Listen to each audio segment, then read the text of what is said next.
All right, now we find ourselves on the inside of the Grand Cherokee L.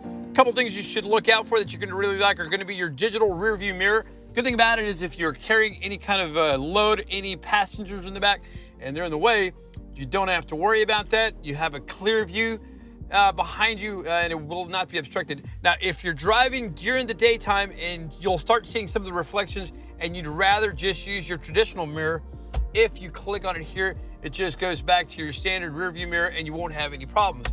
Here's your 10.1 inch screen. It is now the uConnect 5, which offers wireless Apple CarPlay, wireless Android Auto, makes it very easy to use. You also have your wireless charger. So once your phone is paired up, you just come on in, put your phone down, and it automatically launches either Apple CarPlay or Android Auto. So let's just go ahead and pair up the phone, show you how easy it is. Here's my iPhone. Let me go ahead and open up my phone. Go to settings, go to Bluetooth, add a device. It'll populate here at the bottom. Search for devices, and it's looking now.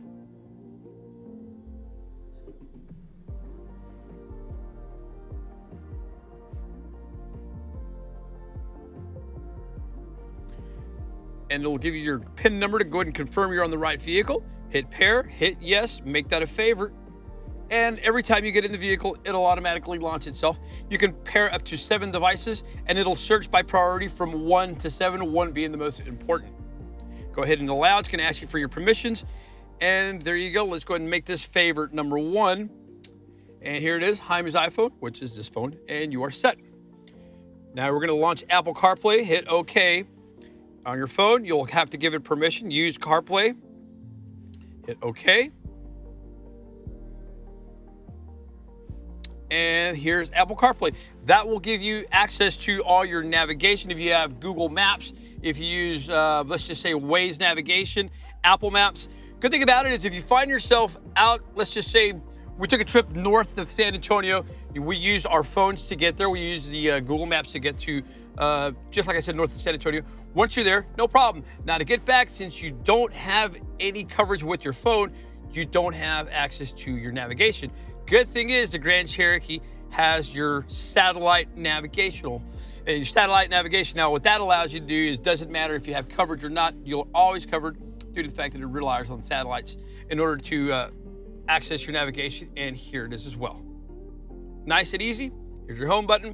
Now looking at the top, you're gonna have your auto start, auto stop function. What that allows you to do, it allows you to travel through traffic. If you wind up in any kind of a stop and go situation, it'll automatically turn off just the motor, all your air conditioning, all your creature comforts will continue.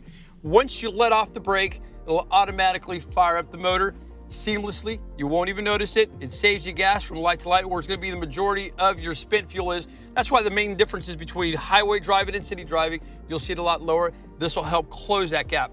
Now you're gonna have your lane assist. Now the new thing with lane assist, before in other vehicles, you'd have what's called a ping-ponging effect, and it would just sit from side to side. Now what it does, it'll actually center you, and it'll center the vehicle as you're driving. Now, if you release your hands off the steering wheel, it will give you an alert, and it'll tell you to please put your hands back on just for safety reasons. You also have your park assist.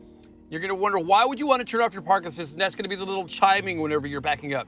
What that'll allow you to do, it'll allow you to back up to your trailer and you start hearing the and it's driving you crazy. Hit that button and that'll shut it off. When you turn it off, you'll have an alert in your screen letting you know the vehicle doesn't like it for you not to have your park assist enabled, but it'll let you know, and it'll allow you to go ahead and attach a trailer, that kind of thing, without the chimes continuing. Now this is gonna be our 10.1 inch screen. You're gonna have your different soft touch buttons. You're gonna have your home button here, which will allow you to see your navigation. It'll let you see your media. So if you're listening to, let's just say satellite radio, if you're listening to your phone, it'll show you which phones are connected. It'll let you use your device manager with Apple CarPlay. Go over to your comfort settings. You can change your AC, where the vents come in. You can drag and drop your temperature. You can set your fan speed. And if you're more of a type of person who likes to feel your tactile physical buttons, you're gonna have your temperature on both sides, and it's a really nice setup. You've got these 3 little levers. It took me a while the first time I saw it. If you just push down on it or push back up, it'll change the temperature here, and it'll show you here digitally as to where the temperature is. And your fan speed is here. You can just hold it all the way, and it goes all the way up, hold it all the way down, and immediately comes all the way down. One of the standout features on the Grand Cherokee L is going to be the inclusion of your massaging seats. Easy to get a hold of. So you hit your home button, go here, go to your comfort. On your comfort page, go to massage. Here you go. Hit the on button. There you go. You can hit either waterfall. You can see it coming all the way down from top to bottom. You can concentrate on your lower back. You can hit your extend so it goes the whole way. Your lower and your rock climb. And it'll just hit the middle to your upper back. And it's good for your driver and your passenger side. If you want to shut it off, just hit the off button and there you go. All right, in the Grand Cherokee L, setting your heated or vented seats, very simple. You are gonna have both heated and vented seats for the passenger and the driver. Controls are here. If you hit the button once, you're gonna see all 3 hash marks light up, showing you are on max heating. You hit it again, it'll go down to medium. Hit it again, it'll go down to low. You'll have your heated steering wheel, which feels like a warm coffee cup in your hand. It's just great whenever it's cool outside. For your vented seats, you hit this button and those hash marks will turn blue, letting you know you've got max cooling, medium cooling, and low cooling. Very easy to access. Same thing for the passenger, heated and vented. Very simple, easy to access. Now that we're talking about the navigation, there's 2 ways to actually use your navigation. If you have Apple CarPlay or Android Auto, you can use your cell phone. Good thing about it is you can be at home, set your navigation, jump in with your wireless Apple CarPlay and wireless Android Auto. As soon as you get in the vehicle, it enables it, you put your phone down and starts to charge. Now, let's just say you drive like we did, just north of San Antonio. You use your Apple Maps to get there, no problem. Once you're there and you need to get back to Houston, you don't have any coverage, so what do?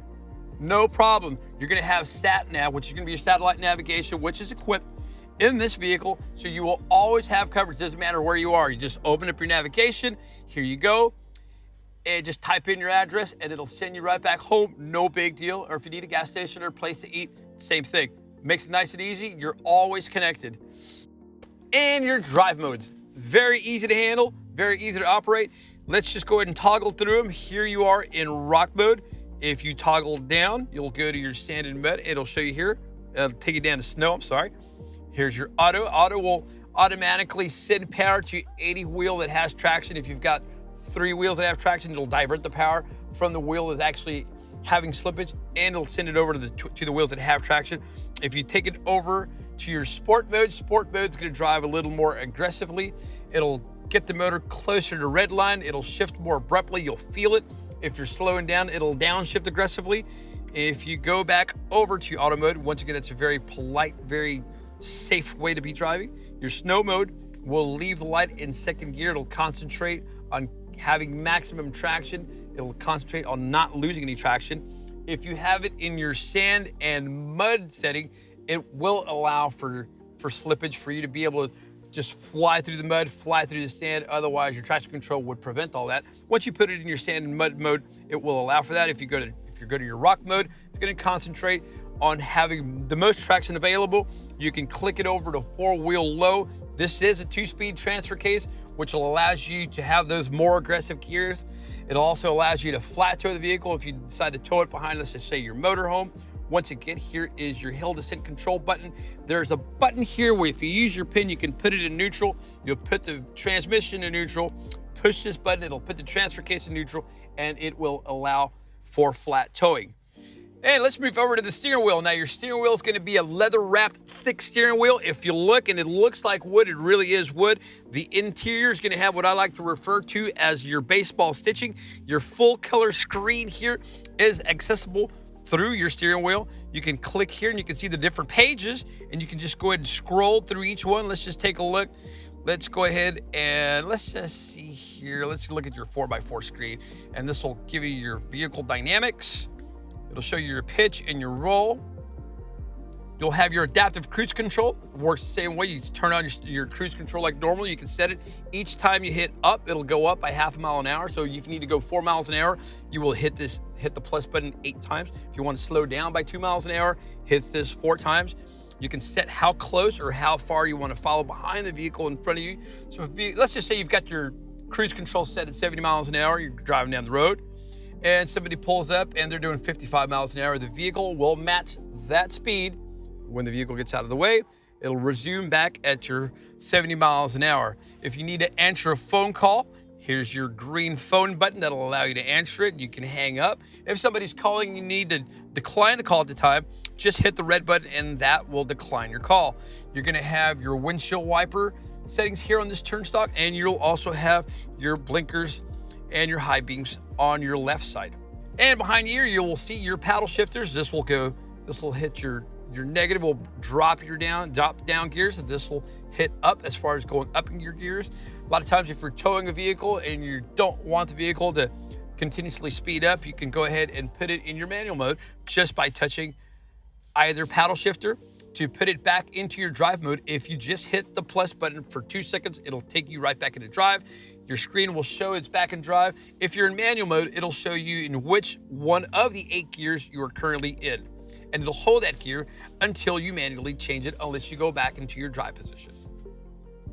And here we are showing you how to save your presets on your key fob. This is key fob number 1. When you get in the vehicle, you're gonna set your steering wheel where you're liking it. You're gonna set your radio stations to your favorites.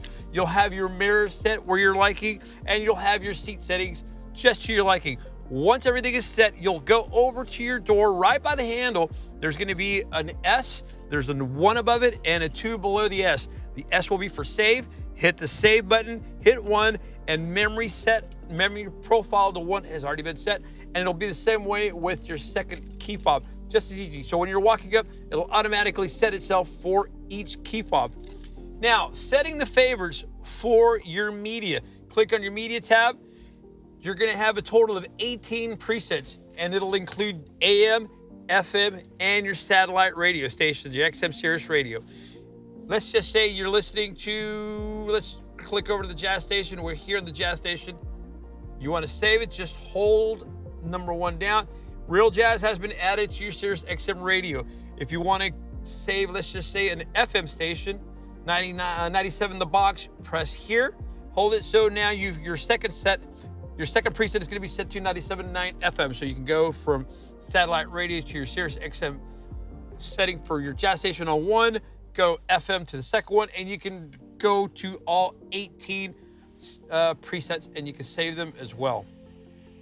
Now, cool features you're gonna have once you go to your app button, go ahead and click here. You can change your ambient lighting on the interior. You can go from blue to green to white to amber and to red. And you'll see the small piping all the way across, down through here, over here, through the doors. Now, this vehicle is equipped with our 950 watt Macintosh sound system. Now, to give you an idea of how much 950 watts is, a Marshall amplifier that has 100 watts is pretty loud. This has 950 watts. Obviously they're a little different, but you get the idea. This is gonna be our premium sound system, and it is included in our overland package. Now, looking up right above you in the center, you're gonna have your controls for your dual-pane panoramic sunroof. Hit this button, it'll open it up, it'll slide all the way back. Let's just see how far it goes. There you go, and it's going, and it's gone. Now, if you want to actually open the sunroof, you hit this button, it'll open it here. There's a vent button as well that'll just open it. This is going to be your windsock. That's designed to go ahead and prevent any kind of turbulence inside the cabin when you have your sunroof open. Let's go ahead and close it. And you hear a nice satisfactory clunk right there, and it lets you know it's all sealed up. Now, if you look here, you'll see these are microphones. Now, these microphones are gonna work a lot like your noise canceling headphones. The radio will hear your ambient noises in the cabin, and it'll generate opposing sound waves, and it makes it extra quiet, kind of sort of like your Bose headphones.